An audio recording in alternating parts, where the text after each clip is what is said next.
Assalamualaikum warahmatullahi wabarakatuh. Waalaikumsalam. Mari kita mulakan wawancara kita pada sore hari ini dengan berbasmalah. Langsung saja saya akan mulai pertanyaan pertama. Interviewnya santai aja, cuman jangan terlalu santai juga. Ya. Jawabannya mesti serius karena yang Anda butuhkan saat ini adalah untuk meyakinkan publik.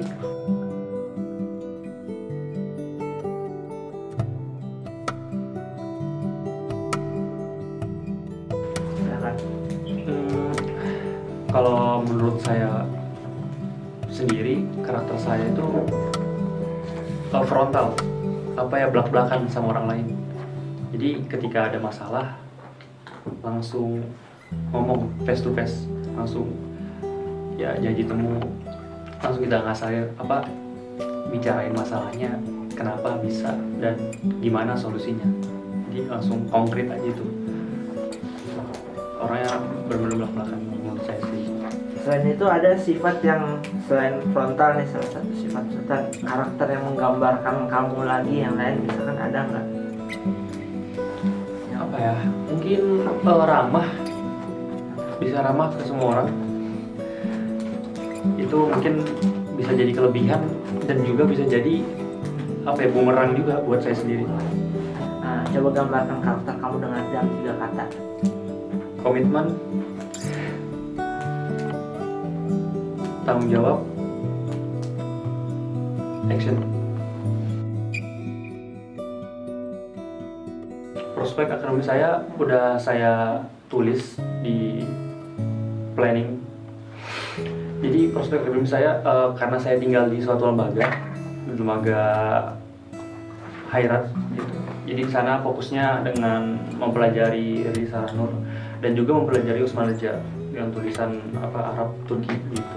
Jadi saya pengen benar-benar menggali Risalah Nur itu untuk menunjang kuliah saya sendiri di Lahir sendiri dan bisa fokus di sejarah dan hadis.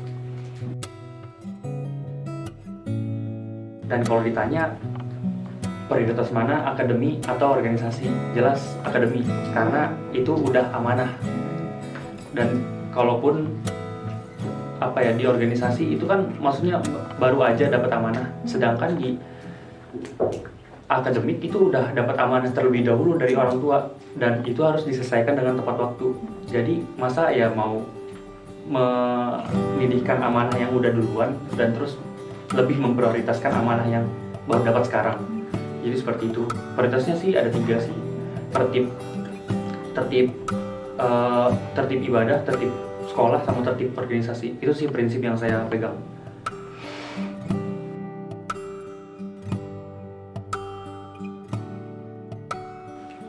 Menempatkan diri di organisasi tentu dengan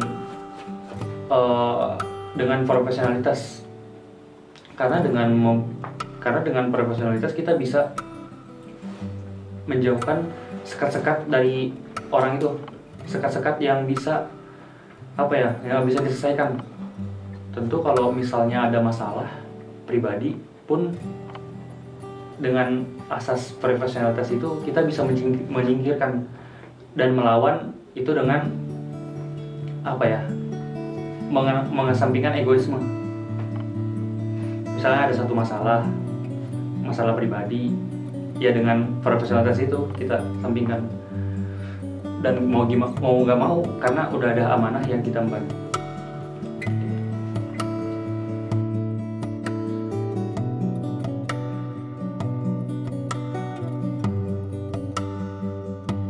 Tentu juga dengan pendekatan proaktif. Jadi Badan BPH itu membangun kesadaran setiap anggota PB Bursa untuk proaktif artinya kita semua berperan untuk membangun kesadaran gitu loh Bang, supaya PB Bursa lebih harmoni gitu. Karena dengan adanya sistem dengan bertambahnya penduduk ya berarti harus ada sistem yang mengatur. Nah, dengan sistem itu di BPH sendiri kan ada divisi-divisi yang dalam bidang tertentu itu mengurusi anak-anak gitu, kayak misalnya di Humas itu kayak mendata dan mereka juga punya program untuk door to door sama kerohanian. Nah, mungkin dengan pendekatan seperti itu menyatukan dari anggota itu tersebut. Dan dari PP Bursa juga, PP Bursa itu yang patut disyukuri juga punya kemitraan kayak Majalaya dan Indoor Segrafi atau kemitraan yang lainnya yang disatukan dengan hobi. Nah, mungkin dari situ bisa apa ya, bisa saling kenal gitu.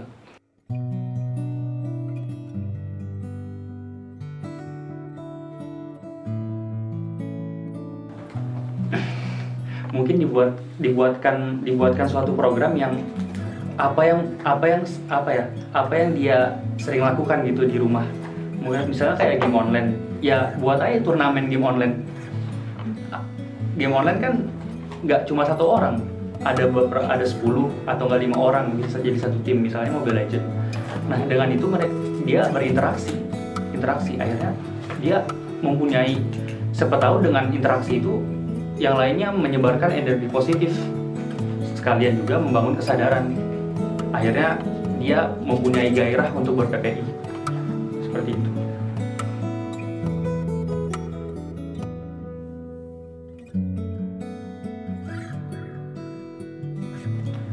Rasa kepemilikan, kalau untuk sejauh ini sih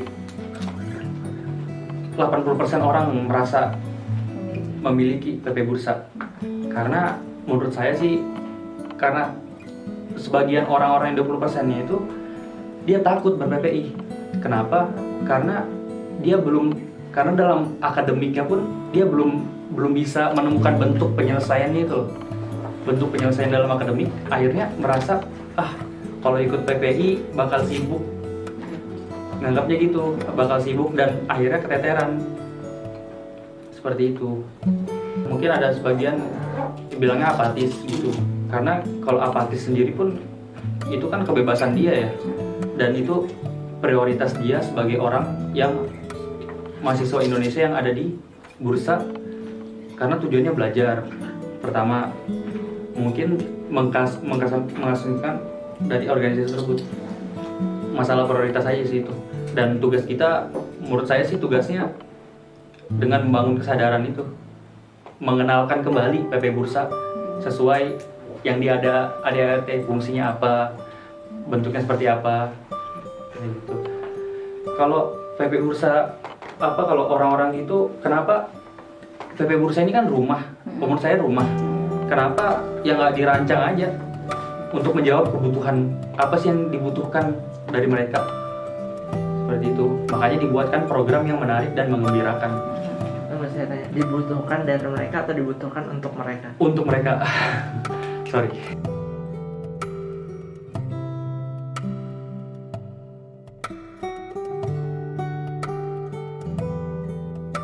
Ingatkan, saling menjaga, saling apa ya? Saling menegur gitu. Bahwa ya di masa sekarang protokol kesehatan itu yang paling penting gitu. Kalau mau kemana-mana, pun di rumah juga pun ada tamu datang keluar masuk, kan itu juga perlu diingatkan juga di Bursa ini, karena ya masih banyak yang acuh gitu dengan protokol kesehatan. Kalau untuk program sendiri, kalau saya pribadi sih nggak mau menyalahkan pandemi, karena banyak organisasi yang nggak bisa survive, tapi banyak juga organisasi yang bisa survive gitu. Jadi program itu berjalan aja, mengkondisikan sesuai kondisinya. Ya, itu pertanyaannya, gimana kondisikannya itu? Tetap berhubungan dengan KJRI dan KBRI untuk sebagai perlindungan sebagai warga negara Indonesia situ. Karena yang penting juga sebagai payungnya ada di PPI. Dan ya, untuk masa-masa darurat yang mungkin tiba-tiba ada keadaan darurat yang bisa terjadi di perpolitikan Turki, ya.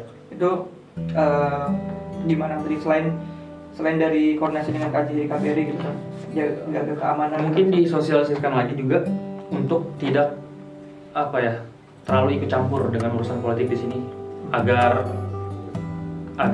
aman juga di sosial media. Karena belajar dari pengalaman tahun lalu yang kudeta kemarin juga ya, cuma gara-gara dukungan di sosial media akhirnya diincar juga. Jadi mungkin lebih menekankan untuk tidak ikut campur, tidak terlalu banyak bicara gitu juga masalah perpolitikan di Turki, biar aman, cari aman aja.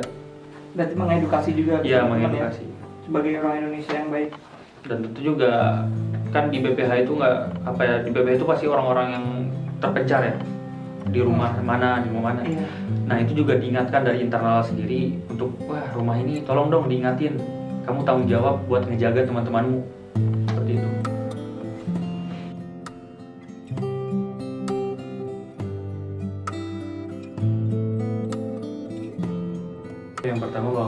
Yang pertama itu membangun kesadaran bahwa kalau kata Pak Iqbal, kita duta, cuma nggak ada besarnya. Kita di sini duta Indonesia gitu, yang merepresentasikan Indonesia. Ya, yang orang luar lihat ya kita gambarannya udah ini Indonesia gitu. Jadi mungkin solusinya membangun kesadaran itu sendiri.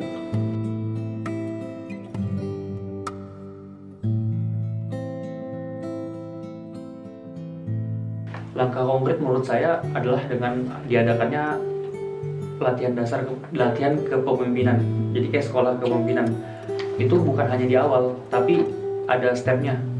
Step pertama di awal periode, terus step kedua di tengah-tengah periode, terus step ketiga di akhir periode. Kayak di sekolah saya pun begitu. Dia ada namanya Taruna Melati 1, 2, Taruna Melati dasar 1, 2 gitu. Jadi diisinya dengan ya tema dengan kepemimpinan, ke PPP-an gitu, kemahasiswaan. Jadi di situ ntar ada manajemen konflik, ada problem solving. Jadi di situ orang diasah gitu loh. Jadi ntar lambat laun juga bakal kelihatan nih ada yang menonjol dari latihan dasar kepemimpinan.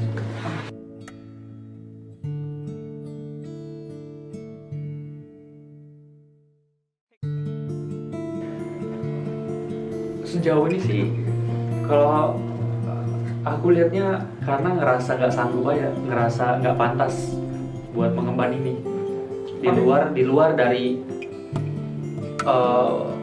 begitu besarnya nama PPI Bursa di luar gitu. Jadi ngerasa wah bukan kapasitasku kayak gini, jadi masih belum pantas, yang lain aja deh. Dan aku juga termasuk orang yang berpikiran seperti itu. Tapi bukannya malah justru ketika namanya besar tuh malah justru menggiurkan ya untuk jadi ketua gitu. Maksudnya kayak wah keren banget nih kalau bisa jadi ketua gitu. Iya, mungkin taruhannya juga besar. Kalau dia gagal juga Iya. namanya juga bakal dikenang juga besar-besar. Dari solusimu tadi LDKM.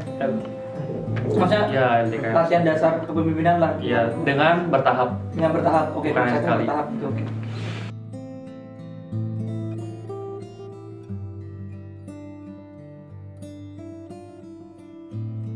Hubungan eksternal itu seperti PPI Turki. Ya, ya Luar lah. PPI Turki kan ya PPI yang mewakili negara gitu. Jadi kita di bawah PPI Turki, jadi itu koordinasinya lewat sana pun lewat KBRI pun dalam kondisi yang seperti ini kita juga tetap berkomunikasi sesuai dengan kondisi, apa yang dibutuhkan, apa yang perlu sama perlindungan juga dari KBRI KJRI.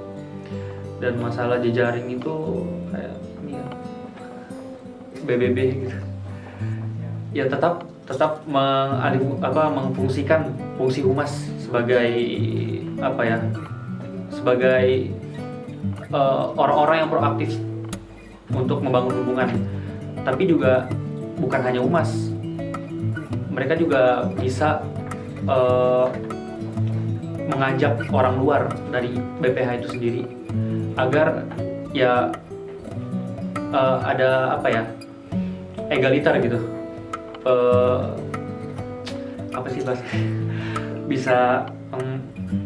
bisa sama rata gitu. Jadi nggak ada kesan buat orang itu aja gitu yang datang ke sana, memfungsikan humas buat itu. Untuk ngejaga itu gimana? Ngejaga hubungan tuh, apalagi di masa-masa sekarang. Ya, membangun silaturahmi dengan berkirim email, misalnya ada momen penting di Turki ataupun di Indonesia, bisa berkirim email sekedar ucapan ataupun bertanya kabar, sesuai berjalan aja dengan kondisinya. Misalnya, jadi PP Bursa nggak cuma datang ketika butuh doang gitu, jadi bisa ada watak merawat gitu untuk jejaring luar.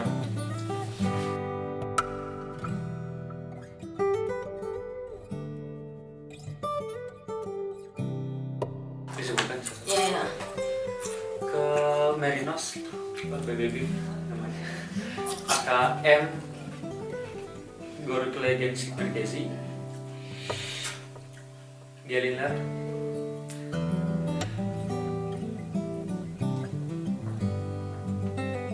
terus Khairat, Etigalu, Sulaimania,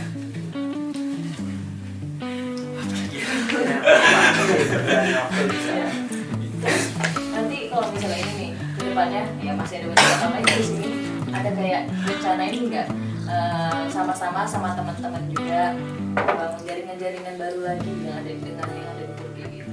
ya tentu itu penting banget ya buat membangun relasi di sini. Total buka Iya. baru lagi gitu. Ya siapapun yang jadi diharapkan bisa buka jaringan baru gitu. Ya manfaatnya juga buat kita juga, dari kita ya untuk kita juga, dari mereka untuk kita. Mereka yang kerja. Bos dong.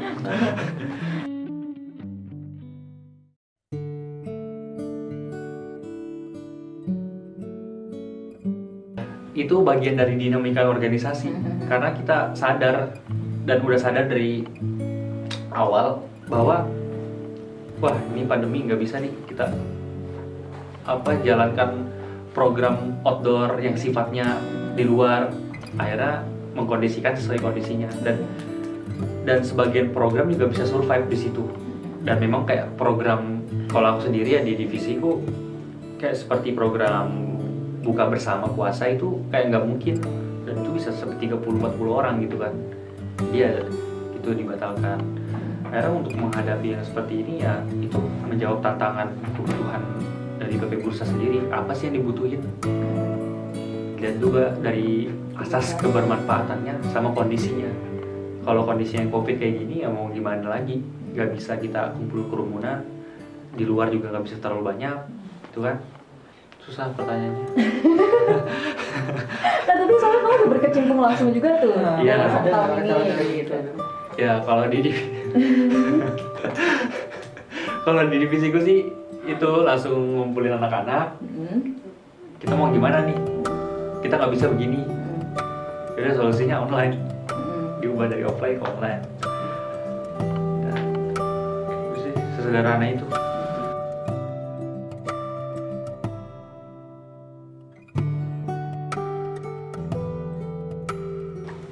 Kalau gaya kepemimpinan saya sih lebih ke kepemimpinan egaliter, jadi mementingkan asas kebermanfaatan. Kalau dia bermanfaat ya kenapa enggak, dan masih memungkinkan, dan juga mementingkan musyawarah kolektif kolegial gitu. Jadi di situ mungkin kalau selama dari SMA juga lebih sukanya menariknya di situ gitu, atas dasar musyawarah, walaupun ya ada idealisme, tapi kalau itu pun ada masalah dan itu bisa masih dimusyawarahkan dengan suara terbanyak. Untuk yang internal eksternal, kamu lebih ke fokus ke mana biasanya? Kalau aku pribadi sih 50-50 sebenarnya. Gimana ya? Kalau di PP Bursa sendiri lebih ke internal, karena kalau di eksternal itu lebih ke bingung mau bukan mau ngapain, mulainya dari mana gitu. Mungkin kalau langkahnya ada, cuma untuk gimana ya kok jadi ke arah sih? Mungkin dengan apa ya, dengan ngobrol dulu sama yang lebih berpengalaman, lebih lama di bursa. Nah di situ bisa mungkin menemukan solusinya, karena lebih apa, ngikutin mereka dulu gitu, belajar gitu.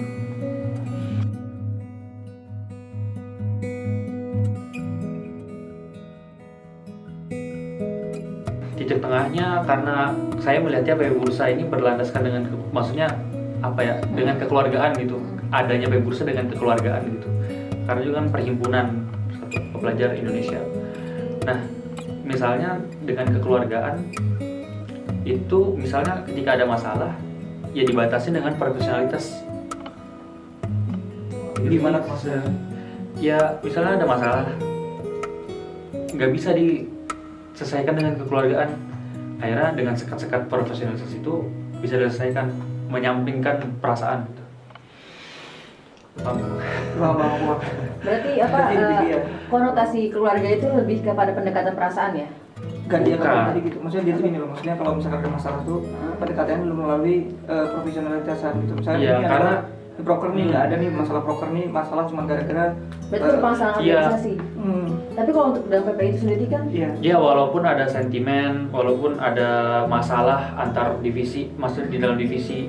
Nah walaupun kita punya masalah, tapi kita udah diemban amanah, kita datang dari rumah untuk kumpul, kita tetap datang gitu, karena dengan berangkat dari profesionalitas itu, sadar akan amanahnya itu.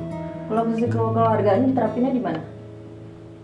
Dengan kumpul-kumpul, dengan Ya. ya di akademi, saling apa, belajar bersama, Oke, sekedar pengajian gitu. ada lagi udah. Udah, begitu. Mungkin dari kami itu aja. Oke, terima kasih pada Saudara Sultan sudah memberikan pencerahan kepada kami dan juga menjawab pertanyaan penelitian. Terus saya mau Semoga- tanya ini, ada satu Nanti aja langsung di record. Nanti kita akhiri dulu dengan mengucapkan hamdalah. Silakan. Boleh istirahat.